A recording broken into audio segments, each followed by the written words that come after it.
श्रीयुधिष्ठिर उवाच किमेकं दैवतं लोके किं वा वेगं परायणम् सुवर्ताकं कमर्षन्ता प्राज्ञयुर्मानः शुभम् को धर्मः सर्वधर्माणां भवतः परमो मतः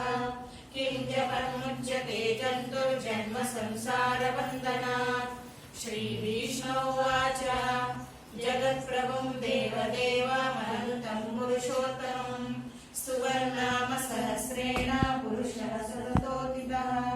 तमेव चाचया नित्यं भक्त्या पुरुषमव्ययम् ध्यायं सुवर्णमस्य च यजमानस्तमेव च अनादिनिधनं विष्णुं सर्वलोकमहेश्वरं लोकाध्यक्षं